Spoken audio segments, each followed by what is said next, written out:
All right. And up next, we are rounding home plate. All right.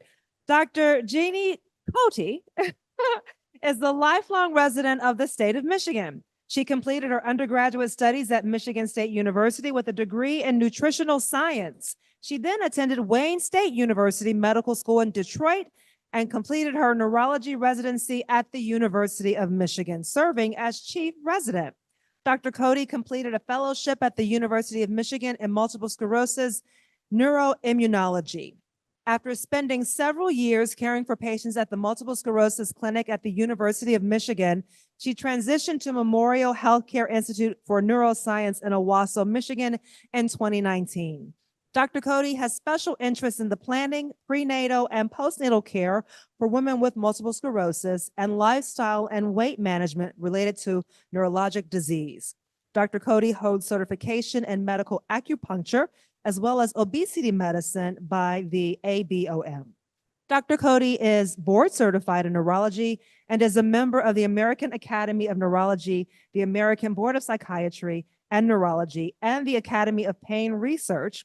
And I have to say that I've marked 10 years with MS, and I have to thank Dr. Cote for being my physician and neurologist. So please welcome Dr. Cote, who is speaking on the subject of MS and weight loss.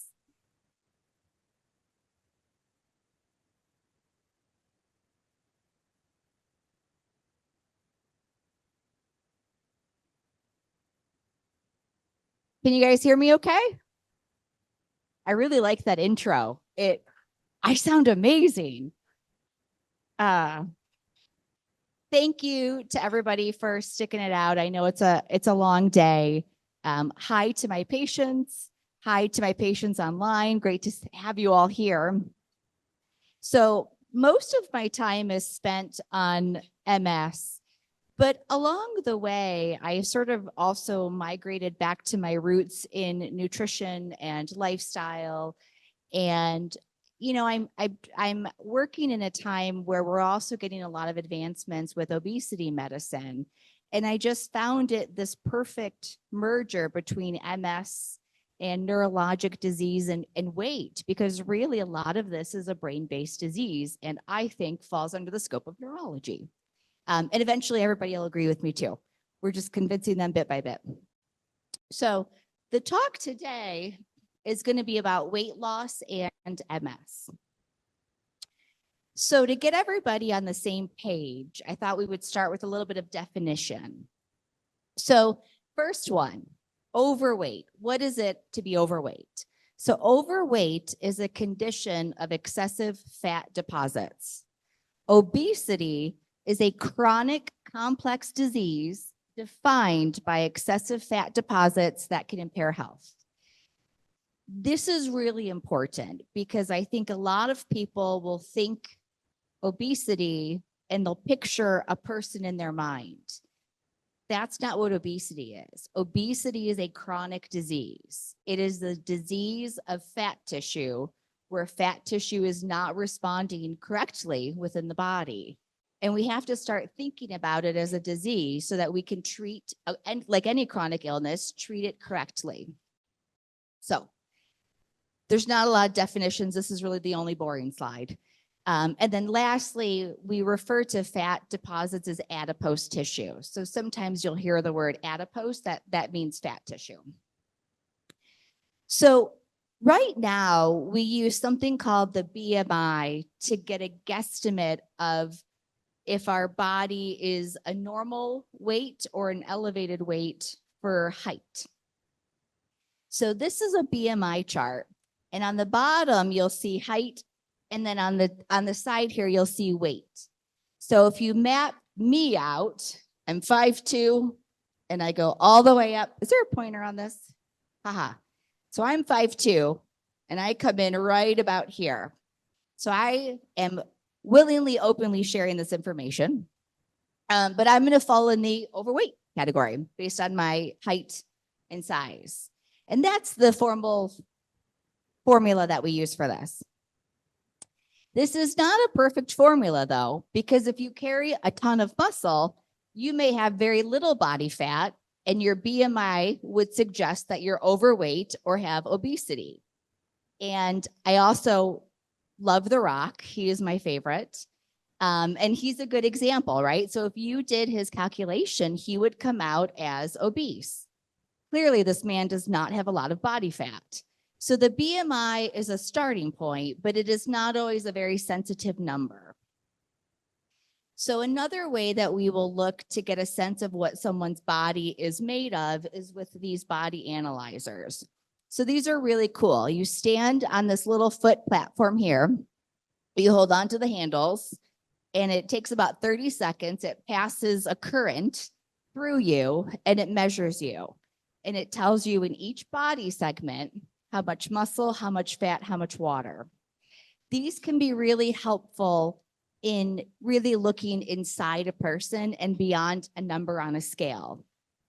Because you all know you can go to a wedding, eat at a buffet, put on 4 pounds in a weekend, right? Half of that salt and water and pizza and cake and all of that. And that's not all going to necessarily be clearly represented by the scale, because the scale is an insensitive number. These are the types of pieces of information that help us really chronicle really what a body is doing through a weight loss journey beyond just a scale that may not be that accurate. Or if you're working out and you're putting on muscle and you know this because your clothes are fitting differently, but the scale hasn't budged. Again, this is a way for us to look inside and say, well, how much, fat is still there? How much muscle is there? Are you putting on muscle? So these are really great also just in general to get a good baseline of what your muscle status is and use it as a tracking point. I like data. So getting this kind of data and then say going to physical therapy, doing some exercises, watching your numbers improve can be really, really encouraging. So we have this body analyzer at Memorial. It's about $10-15. You just walk in, you can have it done, takes 30 seconds. They keep track. These types of scanners are all over the place. So it's not hard to find one, but if you're looking to have it done, we have one. So this report here is, you'll see here, breaking it down by muscle, fat, weight. It's giving you how much skeletal muscle and how much of that is fat. So for someone who's 135 pounds, 47 was fat, 47 was muscle. And it gives you something nice right here called the BMR, or the basal metabolic rate. And we'll talk a bit more about that. And you'll see here, it's really mapping things out by body segment, which is also really helpful. Most people, if you're right-hand dominant, you're gonna have a little more muscle in that right arm than you would the left side. So why do we have to care about any of this? And when you think about how having dysfunctional adipose tissue, too much adipose tissue, and adipose tissue that's not behaving correctly, right? We said obesity is a chronic disease. It's dysregulation of adipose tissue. Some of it's easy, right? High blood pressure, cholesterol, prediabetes. Your primary care doctors have probably lectured you about some of this stuff.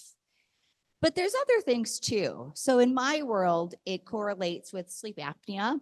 MS already, causes sleep disorders. So that is something that takes, some of our time and focus, making sure we're looking for sleep disorders. Losing weight can treat sleep apnea. Cancer is linked with obesity. And I talk about this one because in the world of MS, a lot of conversation is spent around cancer risk with MS treatments and how does this treatment impact my cancer risk? But really, there are many risk factors for cancer. The risk related to treatment is very tiny. And I think the risk related to other parts of our life is actually going to have greater impact. And this is one area that we should be thinking about. So infertility, if somebody is carrying a lot of fat tissue, it's producing hormones, it can mess with menstrual cycles and fertility. But it also does good things, right? It's insulation, it's cushioning, right? We have fat in our abdominal cavity to protect our organs. We don't want our organs to get whacked in a fall and get injured, right? So fat is a cushion, and it's an energy reservoir. So in times where there's not enough food, we can burn our fat to sustain our needs. So it's not to say that fat is evil, but you want to have healthy fat and the right amount of fat.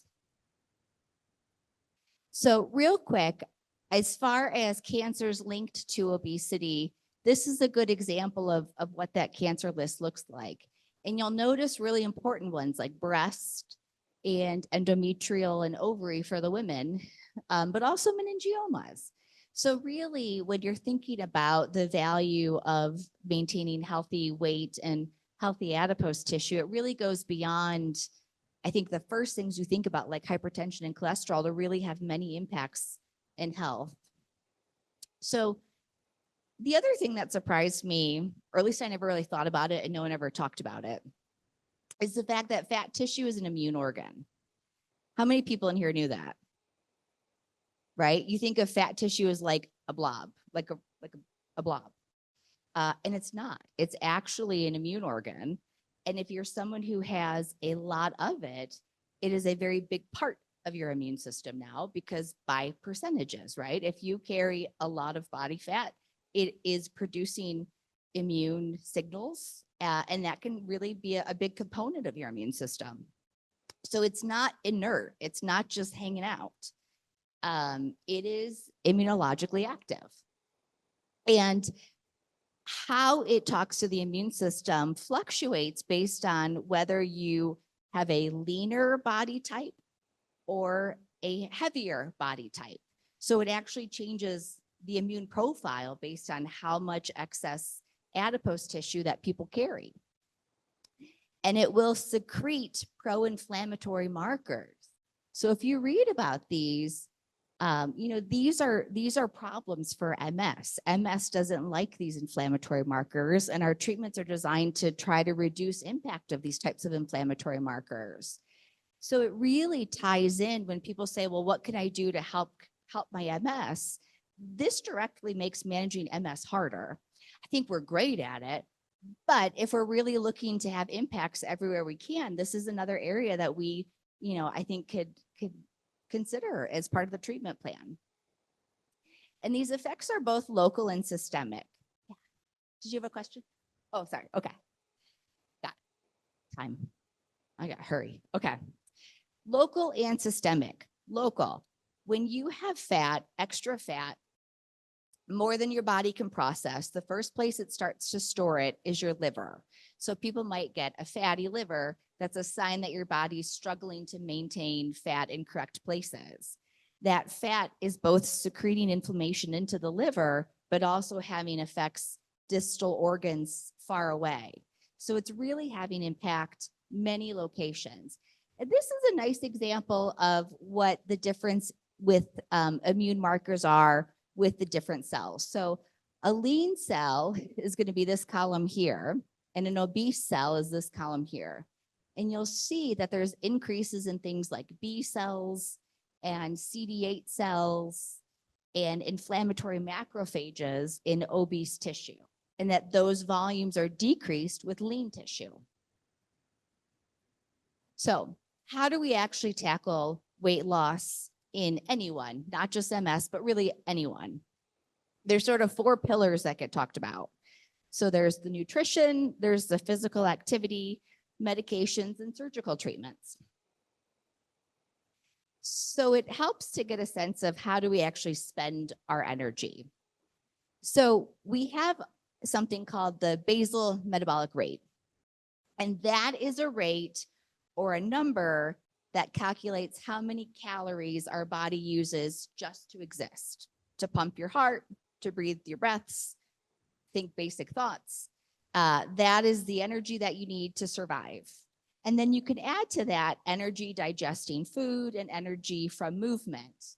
And we can use that to estimate how many calories in a day your body probably needs. And a good starting point is just to do some journaling to figure out where you are in that formula. Some people eat a salad a day, weight doesn't budge. They're really not eating very much. Their journals show very low numbers. Some people, it might be a small quantity of food, but nutritionally dense and more calories than they realize. Everybody's different. So we start with a journal to get a sense of where the calories are coming from and how much you might consume in a day or in a week. If you don't know how to calculate, I tell people just take a picture, send it to me. I'll help you figure it out. And as far as what, I like to know calories, protein, and advanced level is like fat, sugar, carbohydrates. I will happily just accept calories and protein to start with. And this is a nutrition label to show you.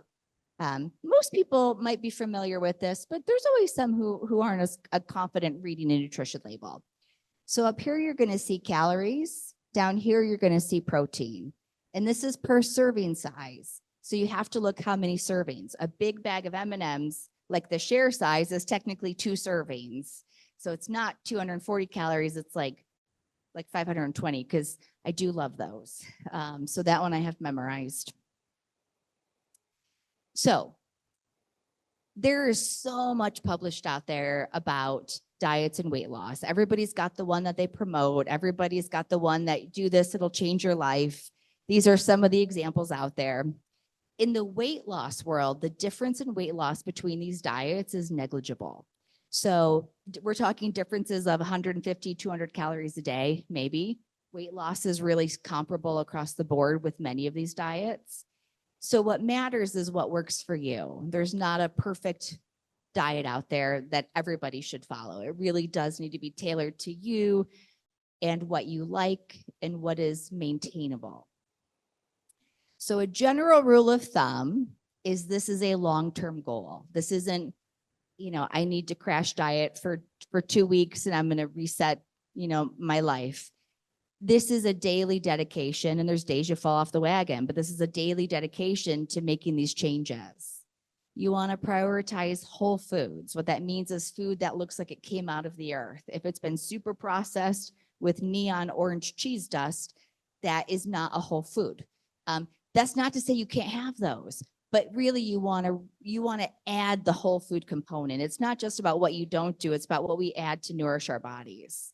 So cutting back on sweetened beverages, cutting back on processed sugars. Brains love sugar, right? It can become an addiction. It can become a craving that you think about.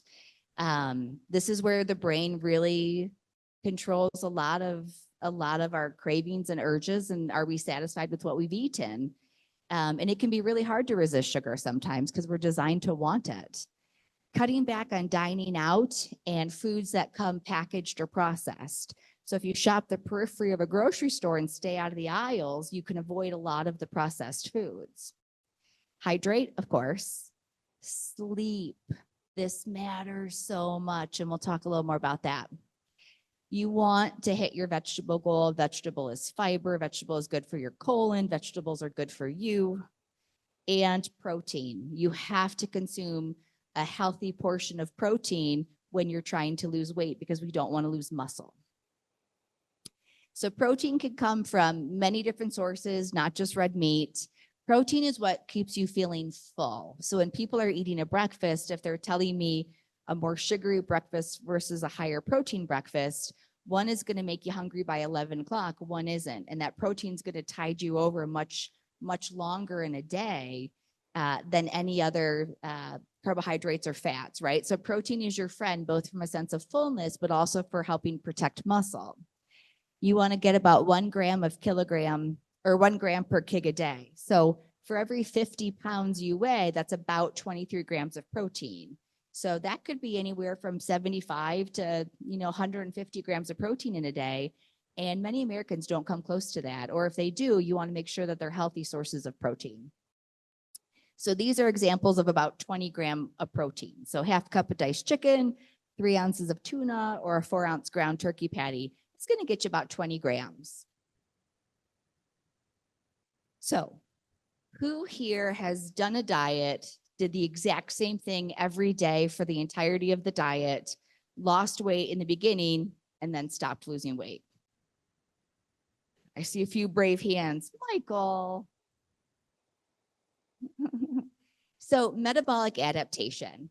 This is basically your brain is really smart and it learns to work with what you give it. And if you are giving it the same thing, the same nutrition, the same pattern of exercise, the same amount of food each day, your brain says, okay, I'm going to learn to work with this. And the impact of those changes lessens over time. So you go from losing weight to plateauing. That's not a sign that the diet is failing. That's metabolic adaptation. And that's something that we have to take into consideration when we're helping people with their weight loss goals, that they're changing it up enough and having, I think, realistic goals of a speed of weight loss that we can work through this and around this. So sleep matters so much for so much. And most people do not get enough sleep, right? Like we all intend to go to bed, then we're on our phones, and all of a sudden it's 90 minutes later and Candy Crush, we still haven't passed the level, and we finally go to bed because we have to get up in like 5 hours.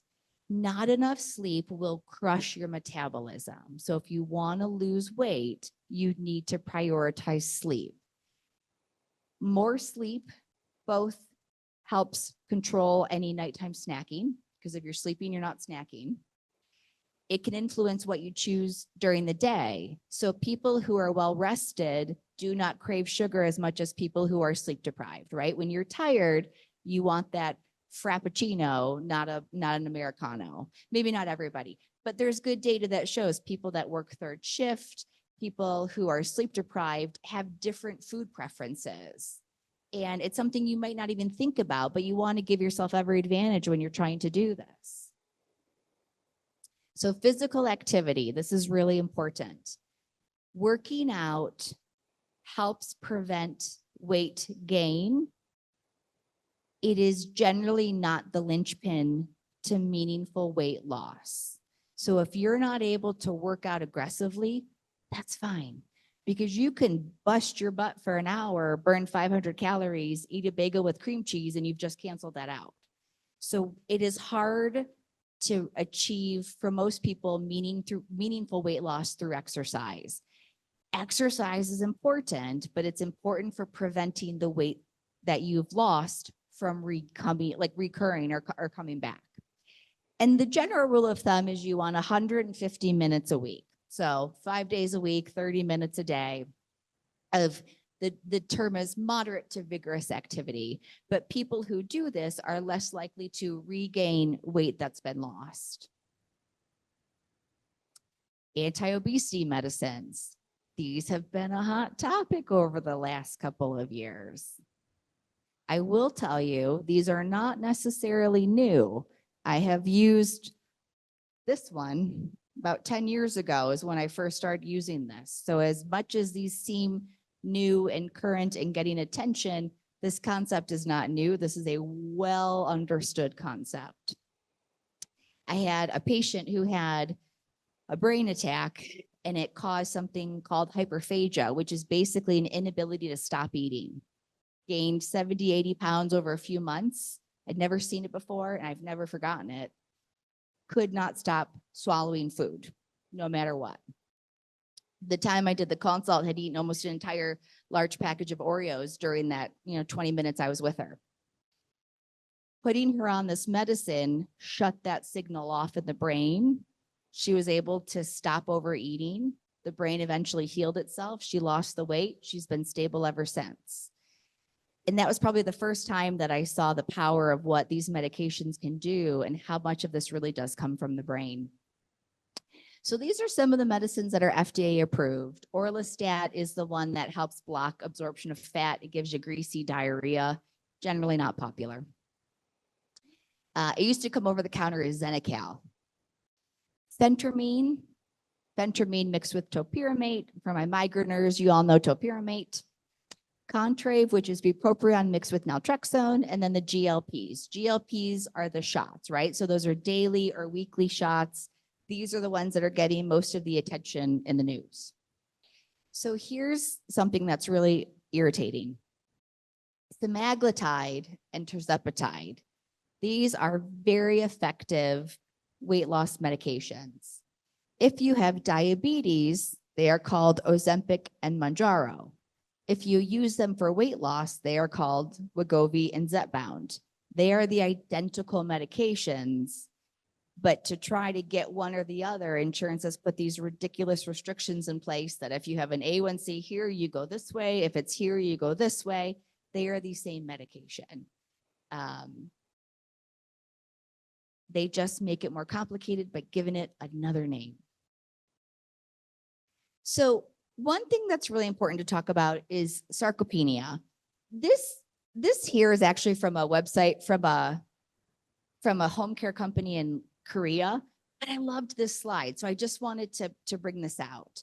So sarcopenia, this picture up here is an MRI of a muscle, young healthy muscle, and a sarcopenic muscle, meaning the muscle is wasted away. Who's at risk?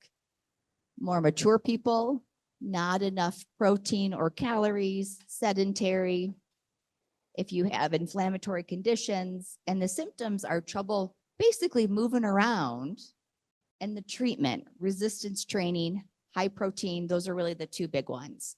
People who lose weight too quickly, people with Ozempic face and Ozempic butt and all of those, catchy terms. They're losing weight, but they're losing fat and muscle at the same time. If you want to lose weight, you have to preserve your muscle. We don't want to get weaker. We don't want to be droopier. We want to be healthy and strong. I think most people would agree that that's a goal.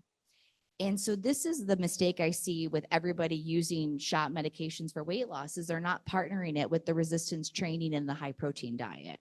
If you don't change anything else and just take the shot, you're not going to get the best results. If you partner that with a diet that's rich in protein, with resistance training, you're going to get much closer to the idea that you wanted and a healthier way of losing weight while protecting your strength, because we don't want to get weaker. So this is super important. And then lastly, surgical options. I'll touch base really briefly on this. So there's a few different surgical options to assist with weight loss as well. MS patients can have these surgical interventions. Your doctors will work with you to determine if that's an appropriate next step to take.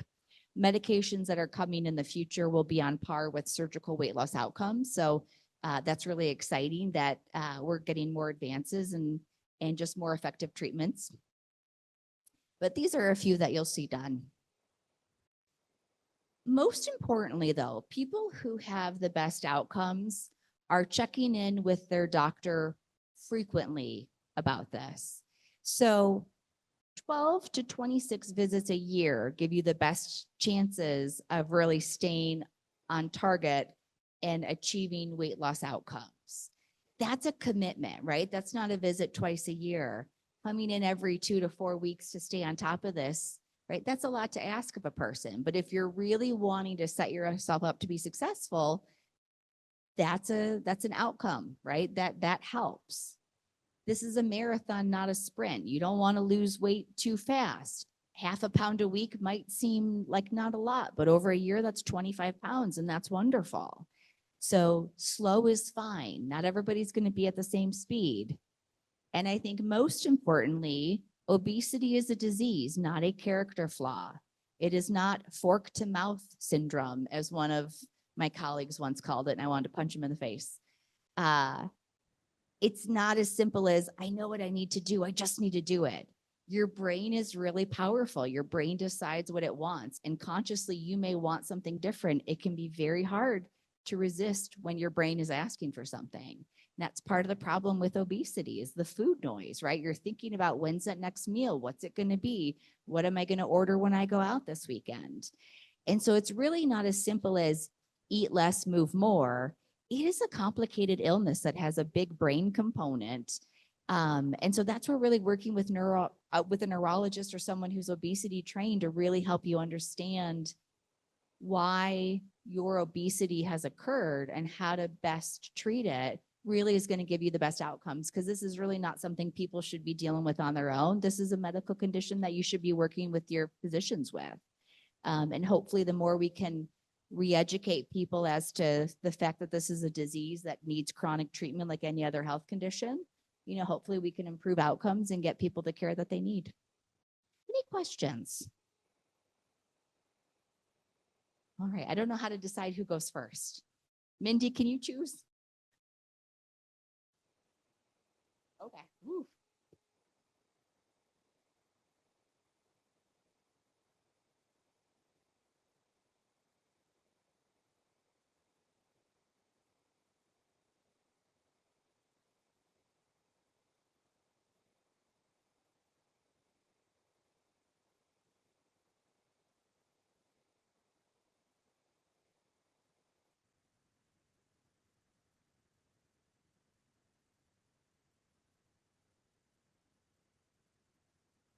Yes. Although that's also very expensive and you can do it without organic, non-GMO, fancy sweeteners. Yeah.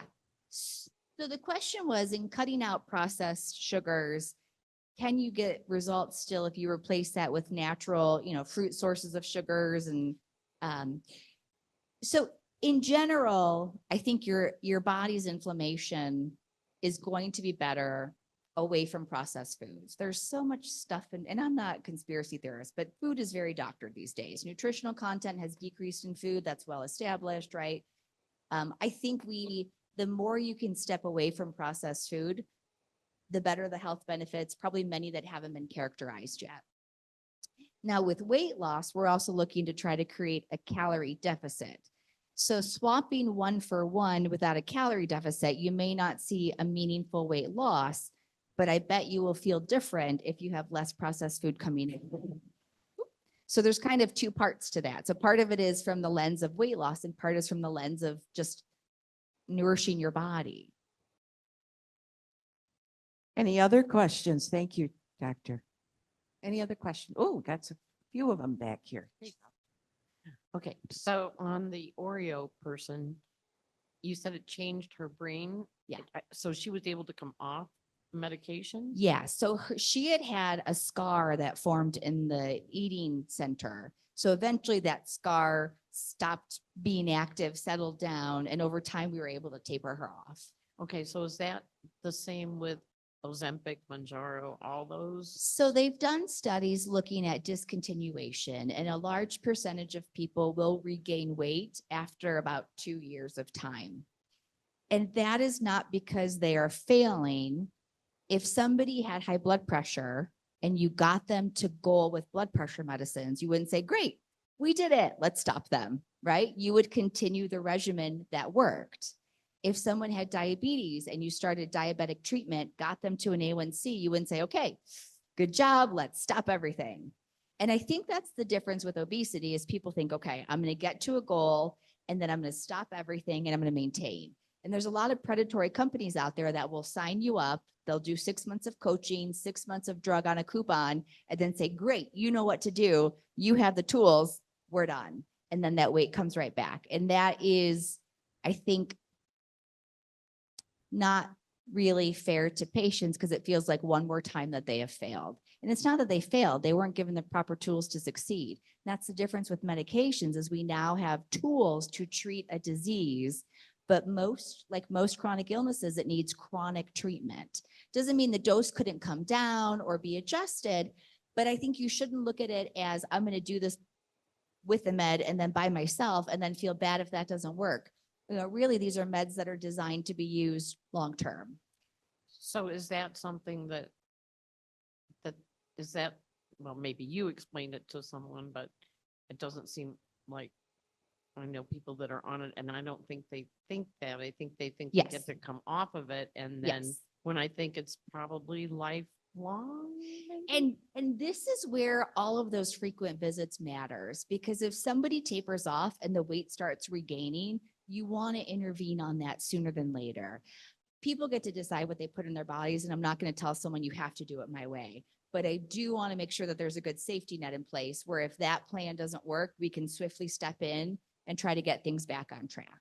Okay, and then you used that one medication years ago. Mhm. So you probably know the long-term effects. Do they know the long-term effects of Ozempic and Mounjaro? And So Mounjaro is newer. So the oldest is that liraglutide or Saxenda, which is an old diabetic. And there's not been any evidence of accumulated long-term side effects over time. I'd say the biggest risk now is going to be that sarcopenia because of people using it indiscriminately, maybe not always people who need it, or maybe not always using it in the safest fashion. I think that's probably the biggest thing we're seeing now, and that's preventable. We got another question back here. Hi, Dr. Cote. It's Hi. Patty Gunas. I'm so happy to see you. Nice to see you too. I have been struggling and I am still being treated at U of M, but my primary care physician, now they have a physician who treats obesity Yeah. across all, diseases. So I've been working with him and I've been working with the nutritionist, and I cannot get those weight loss drugs. They're not available. They're just not available. So even though, I got it pre-approved and all that, I'm Yeah. still waiting. It's been 9 months. Yes. So, and I also called U of M as far as exploring that weight loss surgery. Mhm. And the very first question they asked is, are you in a wheelchair? To which obviously I replied yes. And they basically couldn't hang up fast enough. Yes.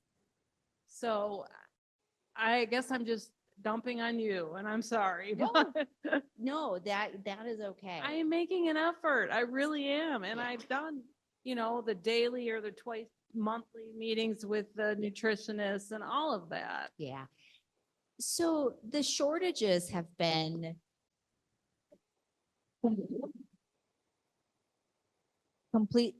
hello? Completely awful. They started with the Ozempic. Then insurance pushed everybody to Saxenda, and they're putting all of these step requirements in place to then get to Mounjaro or Zepbound. It's been a nightmare. So there was at least a good 9 months where I couldn't get anything for my patients. And now currently it's a matter of my patients just having to call pharmacy after pharmacy, and I'll send the script 16 different places until I can get it, in someone's hands. It's been a nightmare. There's not a good solution other than to say the companies are aware, they're changing how they're dispensing the medication in a way that will hopefully help improve access. So like with Zepbound as an example, they're going to create vials instead of one-time use pens that will help improve, access for people. But it's been awful. It really has been a waiting game for a lot of people. And I don't have a good secret insider, tip. They don't really sample those medications, right? They're a long-term commitment. Compounding pharmacies have popped up. So the idea behind a compounding pharmacy is in times of shortages, there's a role for compounding. Compounded medicines have not been studied in the way they're given to you. So when drugs are approved, right, there's a rigorous formula, how it's produced. That's the vetted product. Compounding pharmacies will take an active drug, mix it with something else, and say, here, same thing. Technically not the same thing. When you add other compounds to a medication, you can't always predict how they're going to interact. So in general, the ABOM, and that's the Board of Obesity Medicine, has not recommended compounded supplement or compounded semaglutide or compounded medications at this time. Not to say you won't get offered them or see them out there, but it's hard to encourage someone to use a product that may not be, the product we're hoping for at the right strength, at the right, quality. So compounding is out there. You'll see it. As far as the surgical, MS patients, man, so many times they'll need something and the doc's just like, nope, because of the MS. I'm like, it has nothing to do with that. Sometimes that takes one-on-one conversations to really discuss the case and the risks and the benefits, because the risk in their mind may be a very different risk than the reality. And that, I think, is really on an individual basis. And that's really a one-on-one conversation to say, look, this is their risk. And it might be different than someone in a wheelchair who doesn't have MS, right? There might be more on the line where we have to do this, right? For your independence, to be able to stay home, to stay a one-person assist. These might be really important things. And I think for that, it's really just appealing to that surgeon, figuring out where their concern or barrier is and seeing if you can find a way forward.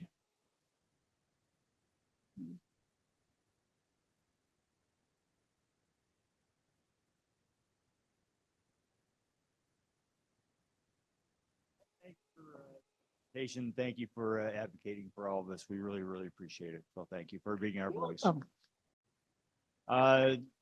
Dietary question, since you're in that, do you have any views on dairy? And then my secondary part is, for my morning smoothie shake and things like that, for the protein, I was putting in whey protein, which is quasi dairy. Well, it's part of dairy, but I was wondering whether or not that lumps into the dairy and that's kind of inflammatory, and I kind of cut it out and went to a pea protein or something like that. Any thoughts? Yeah. So a lot. So it depends on the viewpoint you're coming from. If you're someone who does not get enough protein, I will happily accept whey protein as a way to hit your targets. Pea protein is great too. So I think ultimately the goal is you want to make sure you're getting your needs as well as watching what you're taking. So it's not that you can't have these things. You want to hit your goals. So I'll happily accept a protein supplement, a protein powder, if that's what we need to do right now. I think every person's body is different, and you're not going to find giant studies really studying inflammatory effects of some of these different, protein powders. So there's not really a lot of data to guide some of that, but I think everything in moderation, right? If you use cheese as one of your sources of protein, okay, we'll just make sure you're hitting your vitamins and your vegetables and your fruits, and you're getting all of those other, necessary nutrients.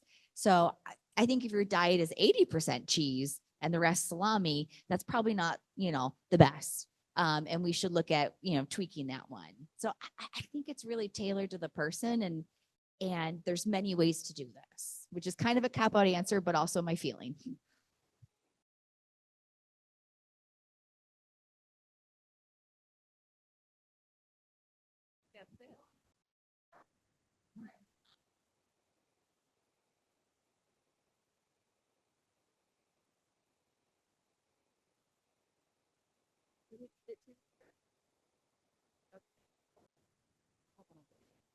Okay. One question is about, see, okay, the Mediterranean diet I heard is the best. Is that true, and why? Mhm. Also, gluten. So Mediterranean. So a lot of that is kind of a spin-off of old cardiac data. So looking at cardiac outcomes, what were the best diets? Okay. And so what was healthy for the heart is also healthy for the brain. So that's kind of where the Mediterranean came into play. But it also is a very sensible eating approach, right? Lots of, fruits, veggies, lean proteins, olive oils, instead of a lot of saturated fats. I love the Mediterranean approach. So I think from a nutrient and anti-inflammatory standpoint, yes. Can you eat too much Mediterranean and gain weight? Also, yes. Okay. So part of it is through the lens of MS, and then part of it is through the lens of weight. And they're not always going to be the same. Someone might need emergent weight loss for a reason, and we do it in a way that wouldn't be a healthy way long-term, but is critically important in that moment of time to get someone maybe ready for a surgery or, some other health intervention that they need. So I think any diet can go the wrong way if you're consuming the wrong ratios or portions or volumes. But I think Mediterranean is a great approach if you're trying to say, okay, I want to get away from processed foods. I want to start somewhere. Mediterranean cookbooks are a great starting tool, because sometimes people want like a diet totally planned out for them, and nobody wants to eat the same 6 meals the rest of their life. Like that's just not a thing. So I think from a antioxidant inflammatory, brain health standpoint, great choice. As far as gluten, again, everything in moderation. I have some people who I think are very gluten sensitive, and I have some who seem not as affected. But I think anything that could be inflammatory, you want in moderation. So if you're eating a lot of processed foods, a lot of white breads with, gluten, probably switching that out for something non-that, could be good, because really a lot of gluten is going to come from our breads and pastas, and in general, we want to keep those in moderation. Okay, thank you. Anybody else? Anybody else? Oh, Jill.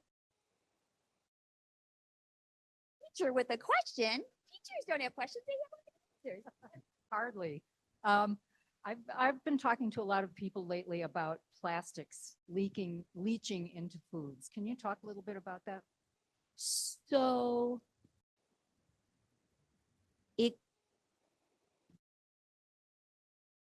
there are evidence of microplastics that can be leached from the products we hold our food in, cook our foods in. The long-term health consequences aren't totally clear because this is a newer phenomenon that we're looking at. I have to think it's not a good thing though. But I think it's also really hard right now to avoid every source of plastic. You know, you can certainly look at glass water bottles and, you know, glass Tupperware, but this plastic is coming from beyond just the food sources to almost every surface that we interact with. So I think any attempts we can to try to minimize excessive plastic use in our life is probably good. But I also think you can only do so much until the world changes, you know. But yes, so there is some literature coming out looking at this, finding traces of microplastics in bodies, and intuitively I'm thinking that's not good.